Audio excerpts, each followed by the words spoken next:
Đang còn em nhìn C sao rất là ghê.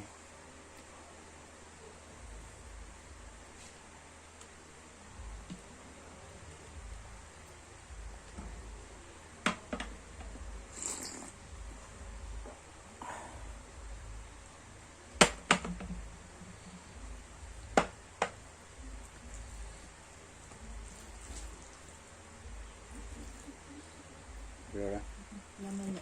Sao? Tại sao? Mà rồi chứ. Họ có mà đấy.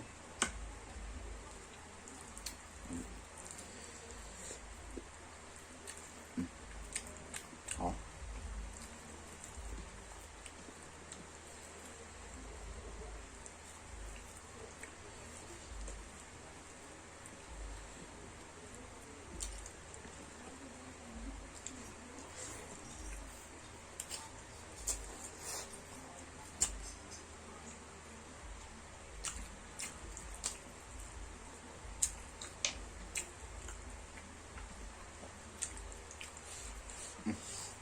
Một này phải biết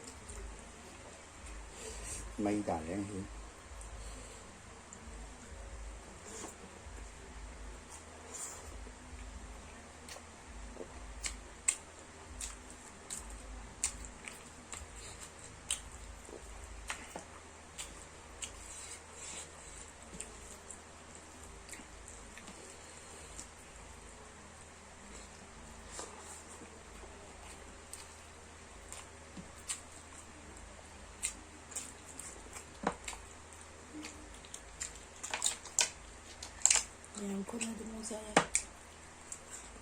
Trong rồi cũng rồi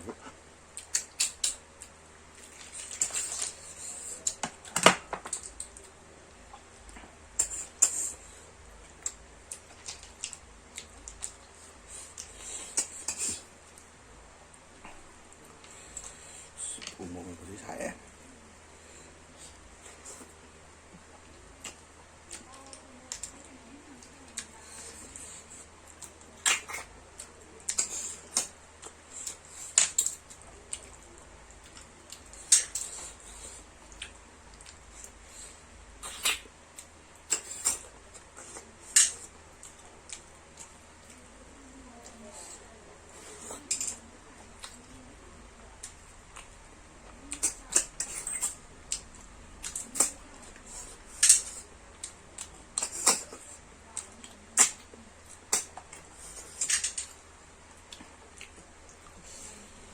rồi không hỏi.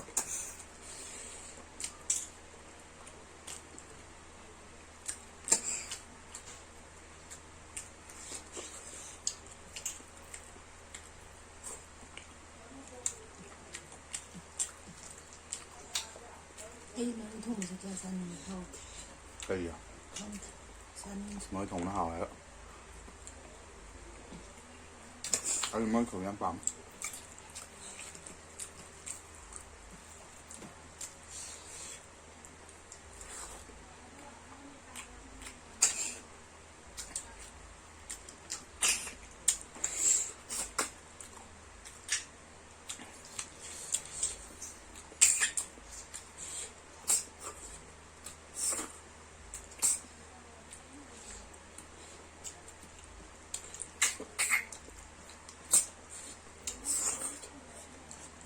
Thay rồi chứ.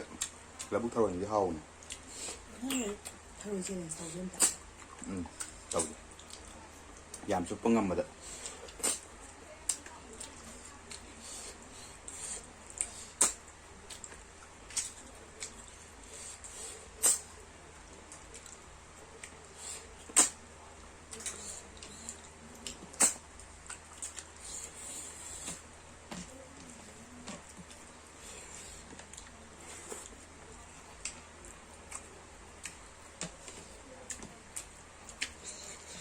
Một này tới xài à?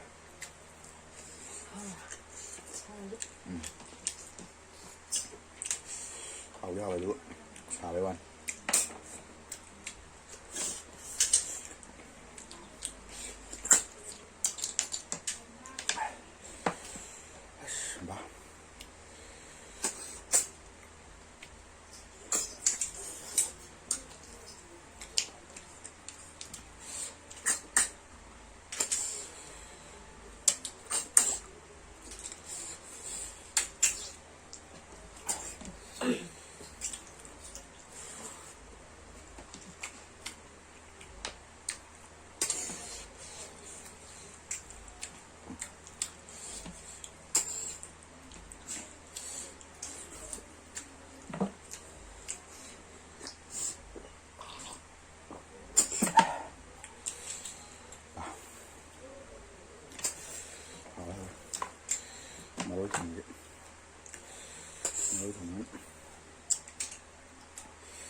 ꯀꯩ ꯉꯥ ꯊꯣꯡꯕ ꯍꯥꯞꯄꯤꯔꯒꯦ ꯃꯍꯥꯎ ꯌꯦꯡ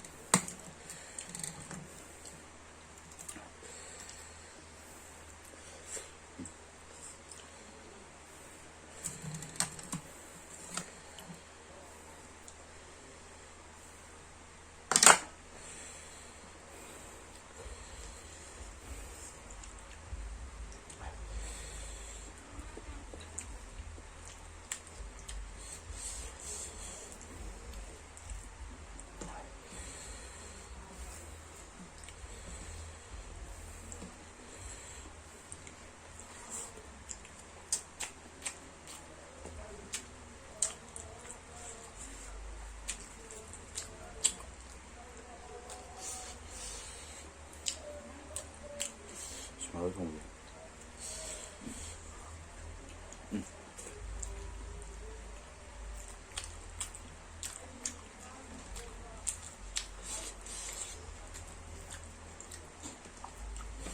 Alright, mời không lấy tiếp.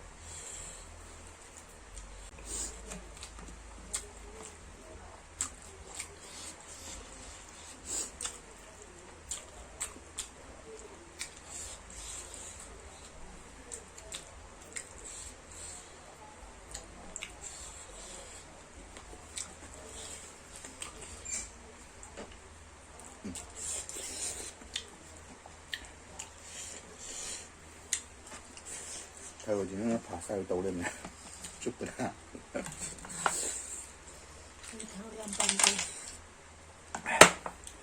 ai thằng bị chút đen thành này luôn năng hệ lên này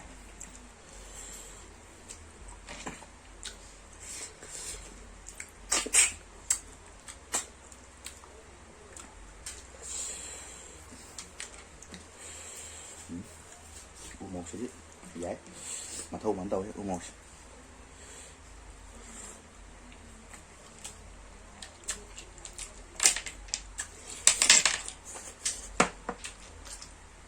thôi lắm thôi mỗi đậm cái hỏng luôn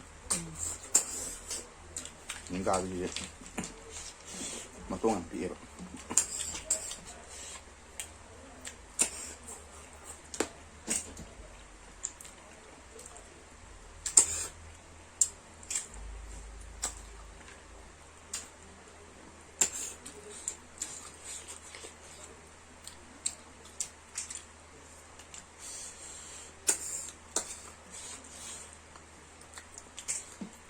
nga gantan banget maruja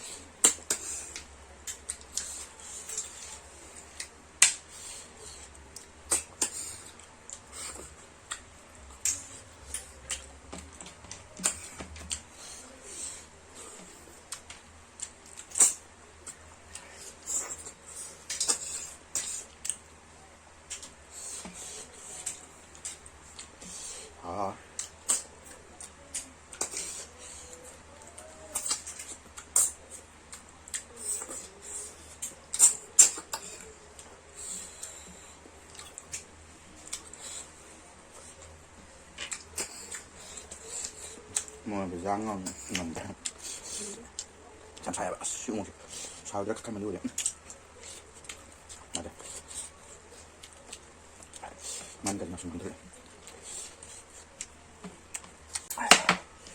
là thế một đi mấy đài xài phải xài cô bỏ cô ra cho một cái sâu này vào vào bên này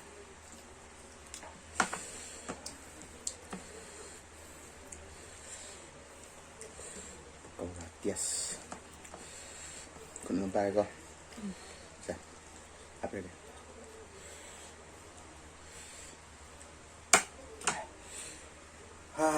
ya dre mau sih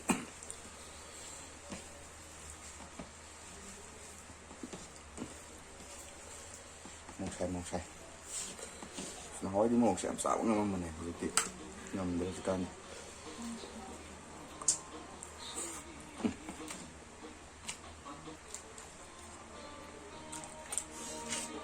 마루에 마루 당기 나오면 이제 파이 차오는데 하우디 하우에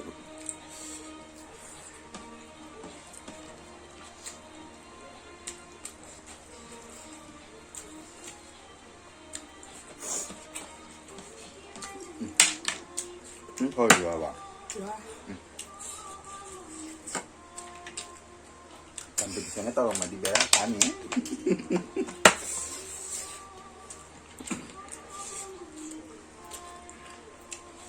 Chạy lên cả to mà nghe đi. Bỏ tha ra đi.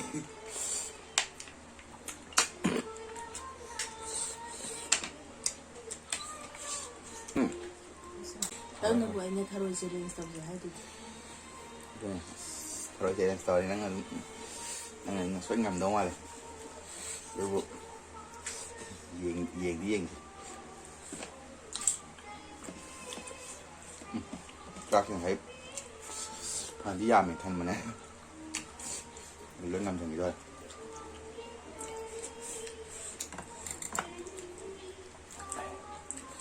thôi rồi mình đi dám hỏi chắc thôi rồi lấy đi quá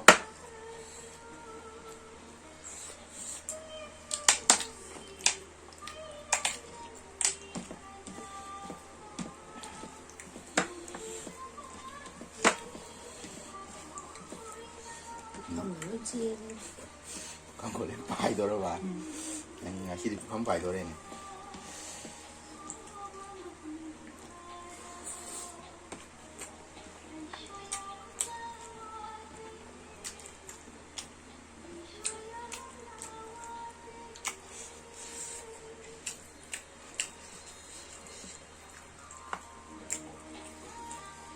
apa lah yan rồi làm đó là ngậu vậy nó như sao ngon nó ra rồi nãy rồi nấu nữa mà ơi không vậy ai cái pam rồi mà ơi giảm pam hao rồi mà ơi làm gì chứ con bà đàm chẳng hao sao đâu mà bà hao lắm bà đàm nào nấu bây giờ rồi bà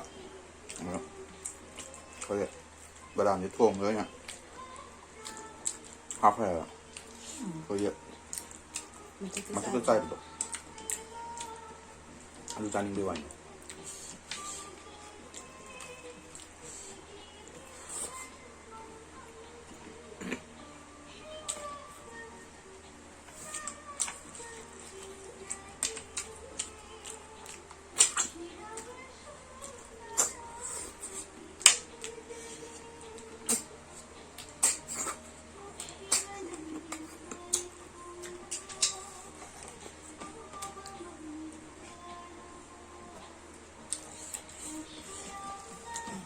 ngon cái sao đi rồi 수만 된 사이 해보라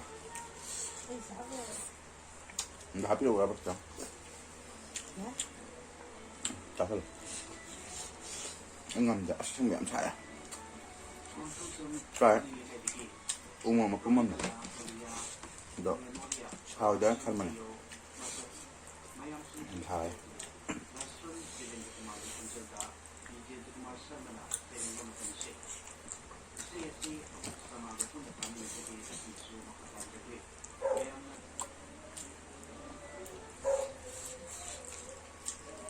jadi sak kena mana itu belum ngam sendiri ini tenang juga sah ini paling mancahan kami hendak mencoba betul kalau aja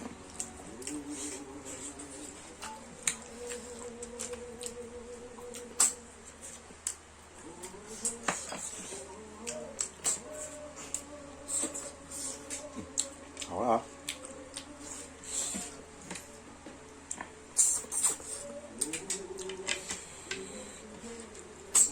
chút bé được khơi dầu thôi bao giờ vậy em sao rồi ấy sao thôi rồi thôi không rồi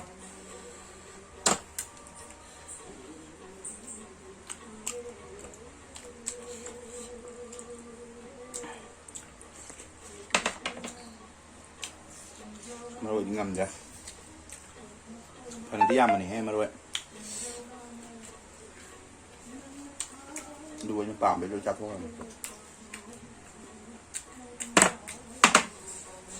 cái này anh bám với cái em mà rồi cái này cái sản phẩm thau được số tàu được rồi cái số nào không mới hỏi nha